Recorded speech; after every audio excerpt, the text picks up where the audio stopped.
Caribbean Newsline is brought to you by the Barbados Tourism Marketing Inc.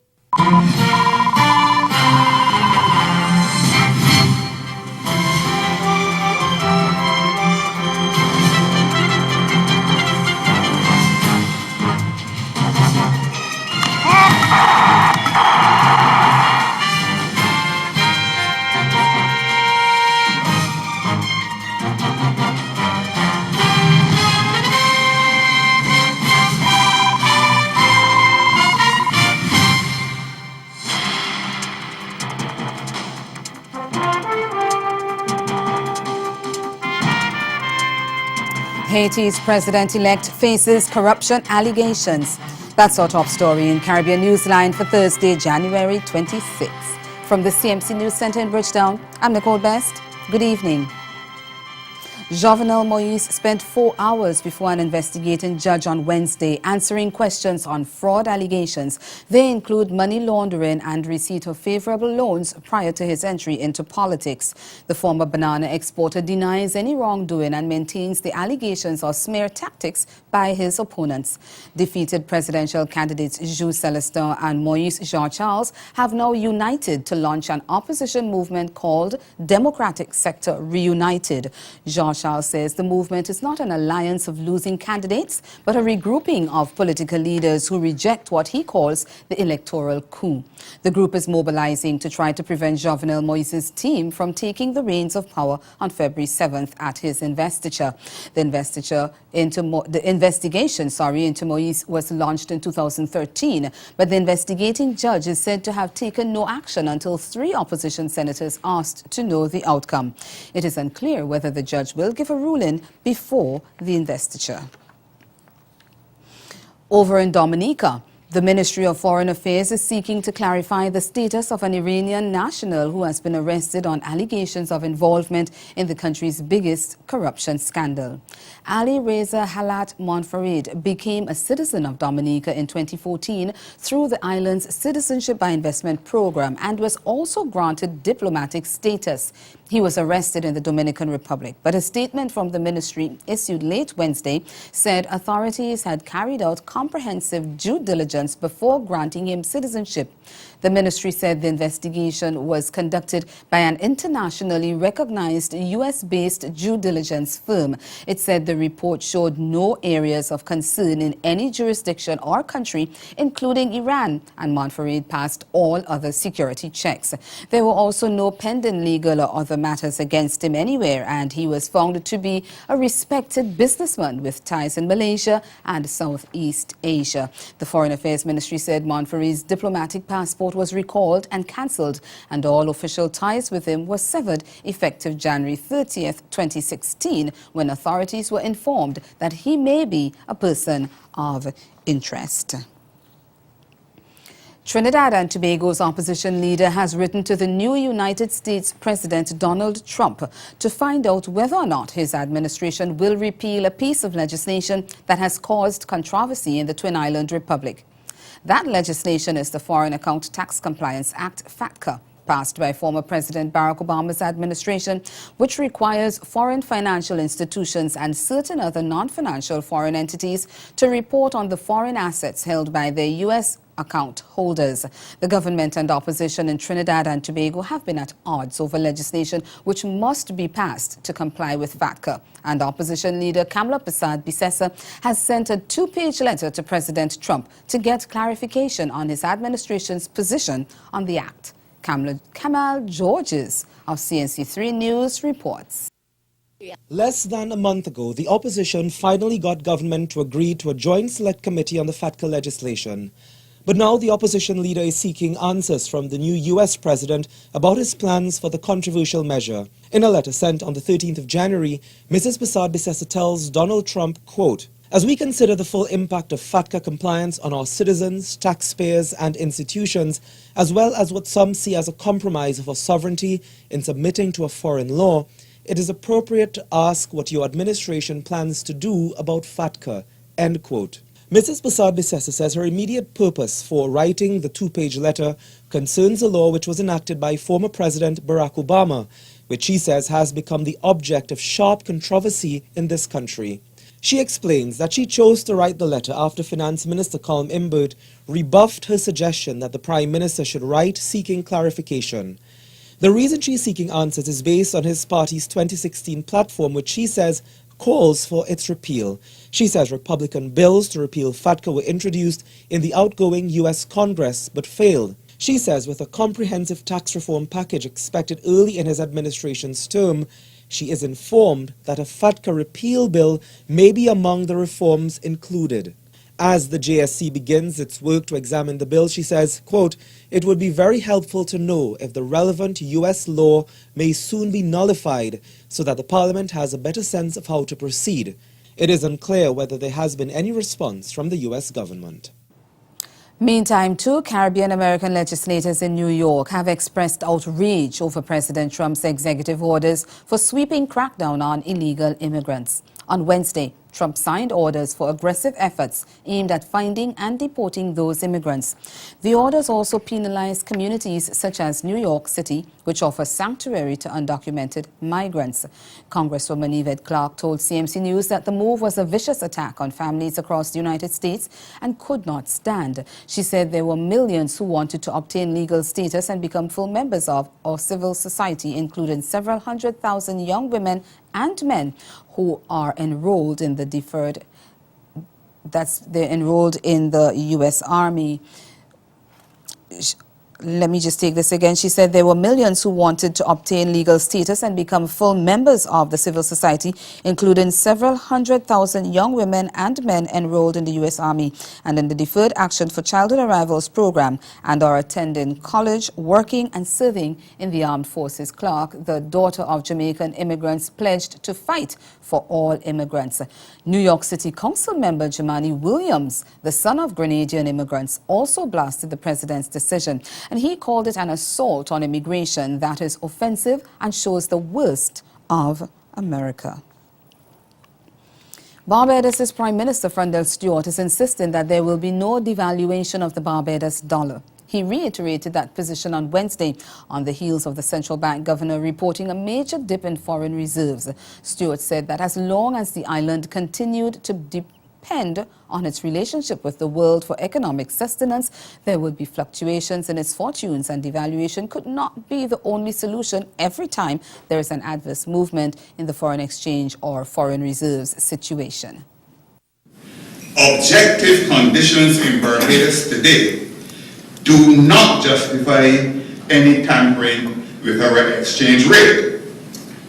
At any rate, no persuasive evidence exists that devaluation exercises in other CARICOM countries have produced any spectacular results or facilitated the outcomes they desired. Put very simply, devaluation of the Barbados dollar is not an agenda item for the present government. There will be no devaluation of the Barbados dollar. Stewart was addressing the luncheon of the Barbados Chamber of Commerce and Industry when he made the comments. He also insisted that there was no need to seek any balance of payment support from the International Monetary Fund, the IMF. Meanwhile, in Belize, one government minister is giving assurances that retrenchment and increased taxes are not among options under consideration to improve the economy. Those recommendations have been put forward by the Washington-based IMF. Minister of State for Trade and Investment Tracy Panton said while the government is not in favor of the proposals, it will take steps to reduce its expenses. I understand it that the negotiations continue. There is a need to look at these hefty payments that the country has to make, and so I think the effort will continue to negotiate with the bondholders, and hopefully we can find a place where we can have some consensus. I certainly don't think that anytime in the near future we'll be following any prescription of the IMF. I know that we're looking at how we curtail and streamline expenses for the government. That is important. We can't go to bondholders if it's business as usual. We have to be sure that we are streamlining our own activities, and I think there will be a greater effort by government departments and ministries and all involved to streamline expenses. Coming up in Caribbean Newsline, concern about increasing cases of child abuse in one country and sex crimes in another. Stay with us. There's more news after this break. Straight out of the bodacious and beautiful culture of the Caribbean comes a music and talent competition like no other. Brace yourself for the exciting, entertaining, extraordinary, and new reality docuseries, Icon of the Islands. The story begins in the breathtaking backdrop of the U.S. Virgin Islands. Every year, this is where a wide and diverse range of contestants of all ages and backgrounds audition for a wildly popular and prominent local talent competition. And the ultimate goal for each contestant is to win. I already have my favorites, but my favorites may not prevail tonight. Some moments will bring performers to their knees, while some performances will bring fans to their feet. Get ready to see which star will be the last one shining in the spotlight as the stars align this season on Icon of the Islands.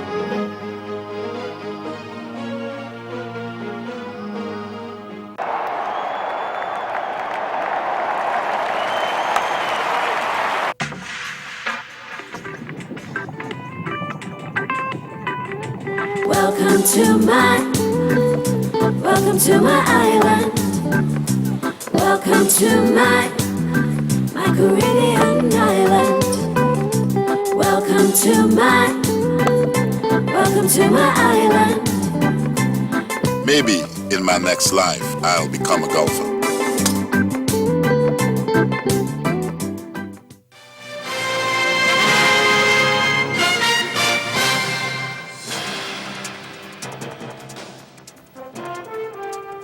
Police in Trinidad and Tobago are concerned about the alarming number of cases, that's child abuse cases, in the Twin Island Republic.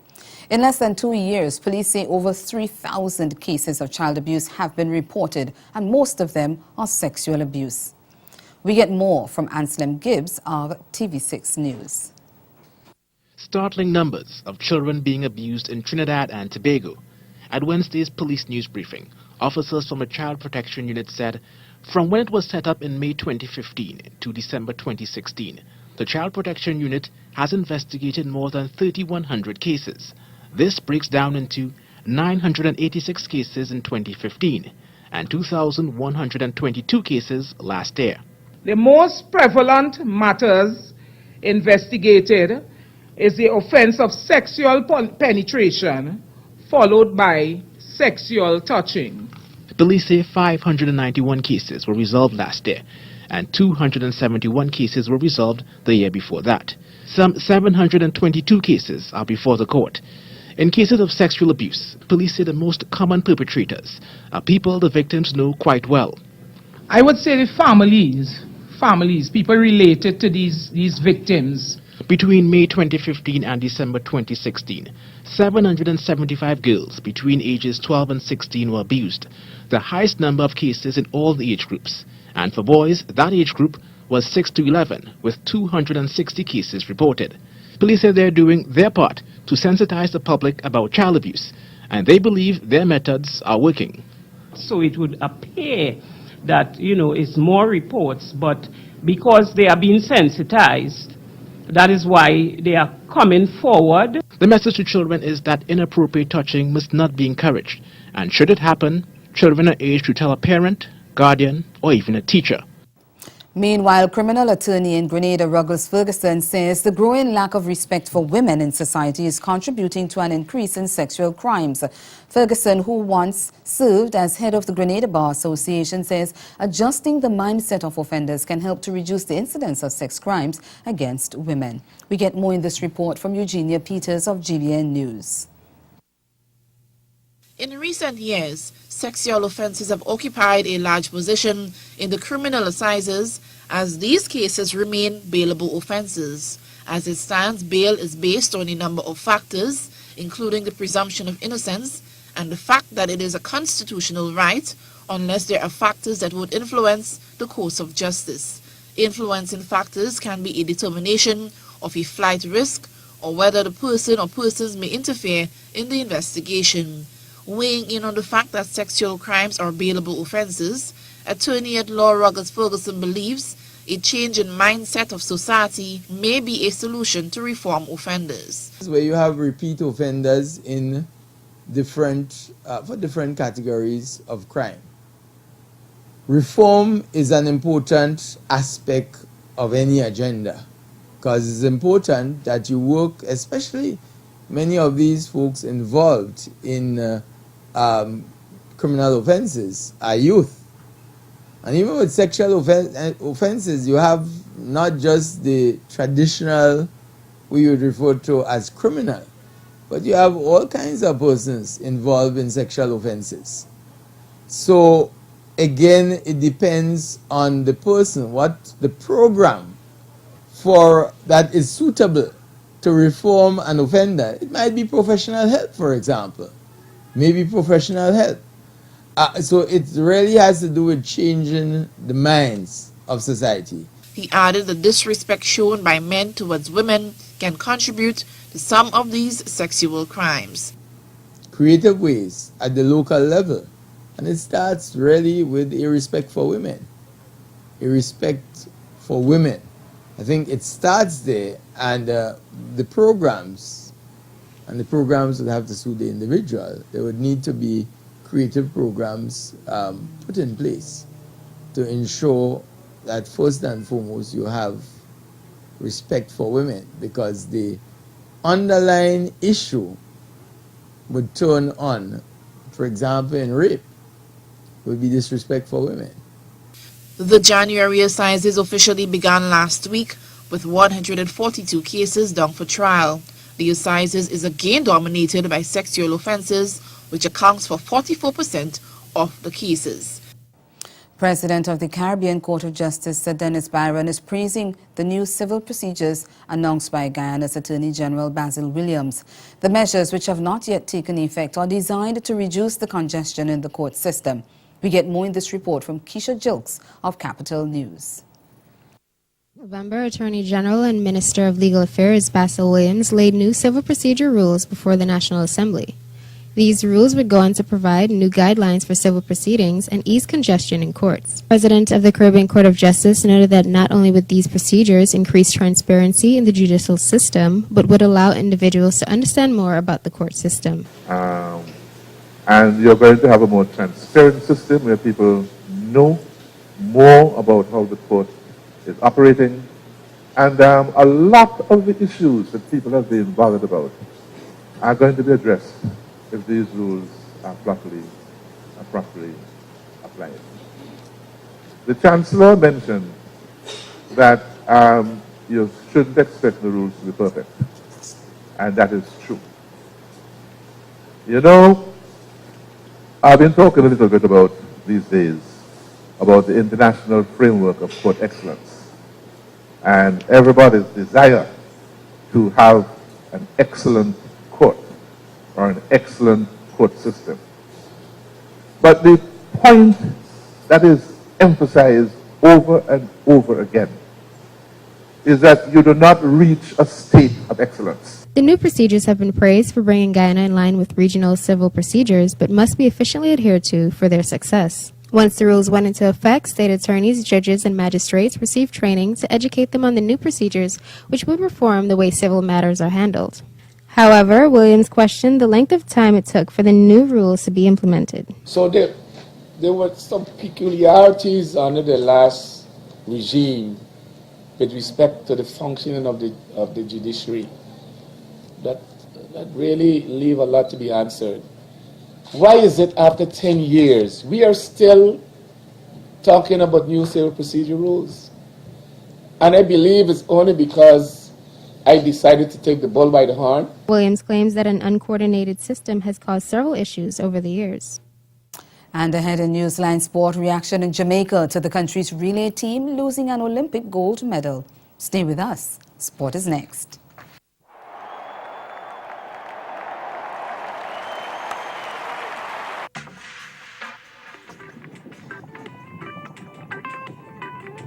Welcome to my island.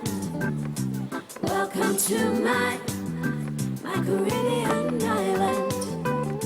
Welcome to my Welcome to my island. Maybe in my next life, I'll become a golfer.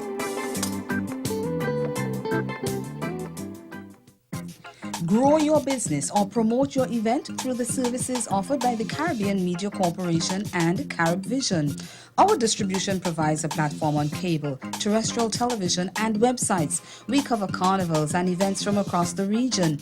We can bring your event live and alive to the world. For music makers, program producers, businesses, we can expand your reach to in excess of 2 million households daily. Our other services include news updates to enhance your media products, studio space for program and development. We can facilitate the launch of new products and services and training.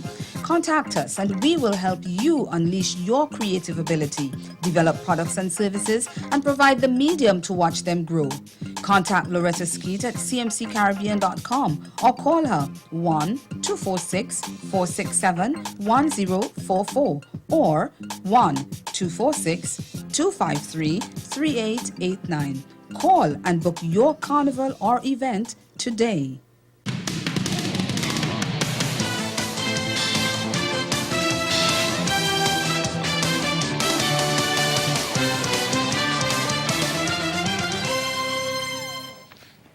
We begin our Thursday sportscast with reactions from Kingston to the International Olympic Committee's decision to strip Jamaica's 4x100 meter relay team of its 2008 Beijing Olympics gold medal. A former member of Jamaica's anti-doping committee believes that Nesta Carter, whose positive test for doping caused the team's loss, may have an opportunity to clear his name. CVM's Winston Casanova spoke with Paul Wright and commentator Lance Whitaker. Whitaker, like many, has expressed deep regret at the tarnishing of the local brand, but says he was not surprised by the announcement. Well, it's tragic news for the country for sure. It takes me back to the 1990s when Merlene Ottey was reported positive for nandrolone, which she cleared herself eventually. But the feeling I had when that story came out this morning is exactly the same way I felt when the Ottey story came out. But this is tragic news for Jamaica and its image. The changing of the decision is highly unlikely, according to Dr. Paul Wright, a former member of JADCO. What I suspected that this is coming from the Court of Arbitration, because my understanding is that Nesta appealed and went to the Court of Arbitration, and it is as a result of their ruling that this statement has come from the IOC. Wright rubbish suggestions that Carter could argue that the substance was not on the banned list at the time of the Beijing Games. So it is well known in drug testing authorities by athletes, trainers, drug testers and everything, that if the drug has the same effect of one that is on the ban list but is not written out in name but is a similar formula of the same effect, you can be banned. And as a result, this is what happened to, unfortunately, to Nesta Carter, because when he ran the race, although the drug was not detected in his sample was tested. His A sample came back positive and the B sample confirmed it. This BBC headline has angered many in the track and field arena, which places much of the focus on Usain Bolt. I don't think we could avoid the global media taking that stance because of who Usain Bolt is. I'm disappointed that we keep picking out one member of the team that he has to return his medal. Meanwhile, Jamaica Olympic Association President Mike Fennell also weighed in on the IOC's ruling. He says the association will be seeking legal advice in an attempt to protect the interest of the Jamaican athletes. The best legal process as against the team, because it is a team. There are 5 athletes who ran the relay. 1 ran in the heats and the 4 in the final, and they're all 5 outstanding athletes for Jamaica, and certainly we are interested in ensuring that they're properly protected and given a fair chance of clearing their names. The Jamaica government is also concerned about the ruling, but Sports Minister Olivia Grange told a press conference that the administration will take a wait-and-see approach on the matter. As a nation, we have grown quite accustomed to having our name in the sports headlines across the world. Today, that is happening again, but it's not the kind of headline that we welcome. Like all Jamaicans, I'm concerned about the development and the effect that it will have. I won't make too detailed a comment on it. I will just say briefly that the JOA is examining the case and the ruling, and I will be briefed on the matter. I have yet to be briefed, and that we will discuss the implications. Over to cricket. Combined campuses and colleges Marooners registered their second victory in the regional Super 50 after beating ICC Americas by 7 wickets in the 5th game at Windward Cricket Club in Barbados. Batting first, the ICC posted 181 for 9 off 50 overs, with Timothy Allen top scoring with 43, while Hakeem Dobson added 28. Jermaine Levy and Vikash Mohan were the pick of the bowlers for the CCC. They took 2 wickets each. But a half-century from Amir Gangoor and got the Marooners past the target, losing only 3 wickets in the process. Dangoon added 52 for the top score, while Kyle Cobbin and Cassius Burton remained not out on 47 and 38 runs respectively. Jamal Smith chipped in with 36. Jamaican Nkrumah Bonner stroked an unbeaten half-century as the Leeward Islands Hurricanes made light work of Kent Spitfires with an uncomplicated 7-wicket win on Wednesday. Set a target of 234 at the Coolidge Cricket Ground, the hosts hardly put a foot wrong as they reached their mark in the 44th over to make a winning start to their regional Super 50 campaign in the 4th game of the tournament. The right-handed Bonner produced a stellar unbeaten 78, an innings that came from 103 balls and included 7 fours and a 6. He saw Hurricanes the victory with an unbeaten half-century. Bonner got support from left-hander Chesley Hughes, who stroked 38, wicketkeeper Jamar Hamilton, who hit 36 not out, Mohsin Hodge, who chipped in with 34, and captain Kieran Powell, who made 31.